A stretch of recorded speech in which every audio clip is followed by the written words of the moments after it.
पेट में सूजन आती है, खड़े होने पर बढ़ जाती है और लेटने पर गायब। इसको तुम इग्नोर कर रहे हो। ये फैट नहीं है, ये हर्निया हो सकता है और हर्निया वक्त के साथ ठीक नहीं होता, ये सिर्फ बढ़ता है। तो अब सवाल उठता है कि व्हाट इज इंग्वाइनल हर्निया। देखो, सिंपल लैंग्वेज में मैं इसको तुमको समझाता हूं। बॉडी के अंदर ऑर्गन्स जो होते हैं ना, एक मस्कुलर वॉल के पीछे सेफ रहते हैं, और जब इस वॉल में वीकनेस या डिफेक्ट आता है तो अंदर का कंटेंट, यूजुअली इंटेस्टाइन या फैट, बाहर को पुश करता है। ग्रॉइन रीजन में जो होता है उसको बोलते हैं इंग्वाइनल हर्निया। अब इसकी जो एनाटॉमी है उसको समझोगे ना तो सब एकदम क्लियर हो जाएगा। इंग्वाइनल रीजन एक नेचुरल वीक जोन है और यहां एक कैनाल होता है जिसको बोलते हैं इंग्वाइनल कैनाल। मेन में यहीं से टेस्टिकुलर स्ट्रक्चर पास करते हैं स्क्रोटम में, इसलिए मेल्स में हर्निया ज्यादा कॉमन होता है। अब इसके दो टाइप्स हैं, वो तुमको याद रखने पड़ेंगे। इनडायरेक्ट हर्निया जो कॉन्जेनाइटल पाथवेज से आता है बचपन से। Direct hernia age related weakness से डेवलप होता है। मेरी एक लाइन को याद रखना, जहां रास्ता पहले से बना हुआ है वहां पे हर्निया इनडायरेक्ट, और जहां दीवार टूट रही है वहां पर डायरेक्ट। अब आते हैं कॉजेज पर। Why does hernia happen? एक ही रीजन नहीं है, ये प्रेशर वर्सेस वीकनेस का गेम है। क्रॉनिक कॉफ स्मोकर्स या सीओपीडी वालों में, कॉन्स्टिपेशन के कारण स्ट्रेनिंग करना, हैवी वेट लिफ्टिंग करना, ओबेसिटी, एजिंग मसल वीकनेस के कारण, प्रीवियस सर्जरी, कभी कभी जेनेटिक्स। तो अगर प्रेशर बढ़ेगा तो वॉल टूटेगी। फिजियोलॉजी बड़ी सिंपल है।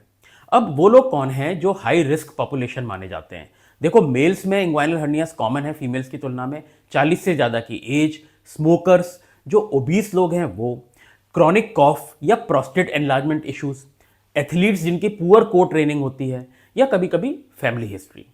अब हर्निया में सिम्टम्स और साइंस क्या आते हैं? देखो, बॉडी सिग्नल देने लग जाती है, इसको इग्नोर मत करो। ग्रॉइन में स्वेलिंग, स्टैंडिंग और कॉफिंग पर यह स्वेलिंग इंक्रीज और लाइंग डाउन यानी लेटने पर रिड्यूस।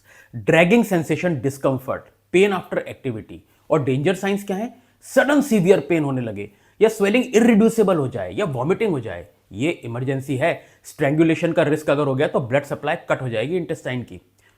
डायग्नोसिस टेस्ट क्या होते हैं? देखो, हर्निया में ना मोस्टली क्लिनिकल डायग्नोसिस होती है। सर्जन का एक्सपीरियंस ही गोल्ड स्टैंडर्ड है। हाँ, कुछ टेस्ट है जो सपोर्टिव वे में यूज कर सकते हैं, जैसे अल्ट्रासाउंड या कॉम्प्लेक्स डिसीज में सीटी स्कैन। स्कैन रिपोर्ट नहीं, सर्जन का जो ब्रेन है ना वो डायग्नोसिस करता है। अब हम आते हैं ट्रीटमेंट पर। देखो, no medicine, only surgical correction. ये बिल्कुल क्लियरली मैं बात समझा दूं, हर्निया को कोई tablet, belt, oil, yoga cure नहीं करता।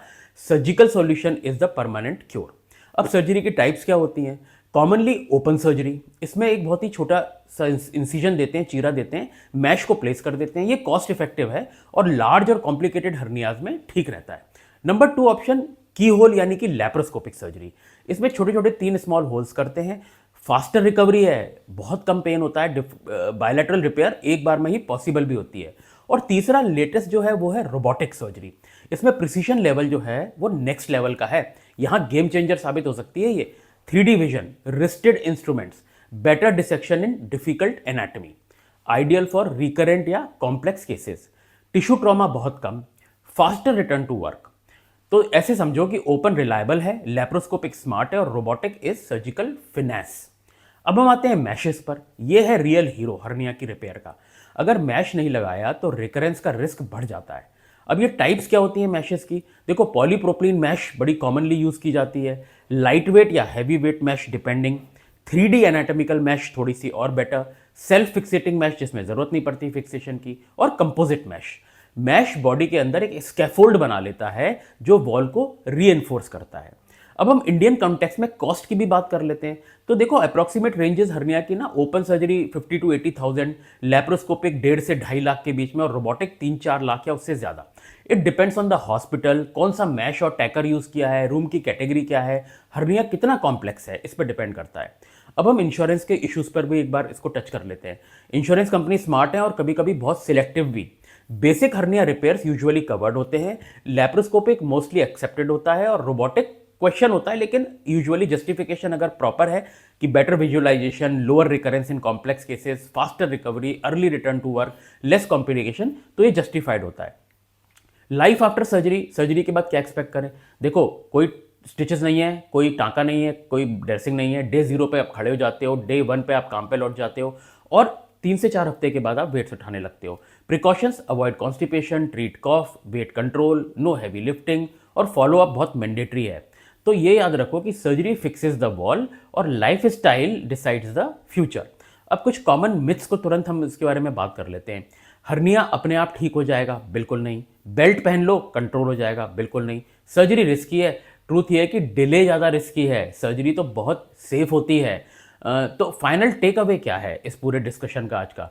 तो हर्निया दो है वो एक मैकेनिकल एनाटॉमिकल प्रॉब्लम है, और मैकेनिकल प्रॉब्लम का जो सोल्यूशन है वो मैकेनिकल ही हो सकता है।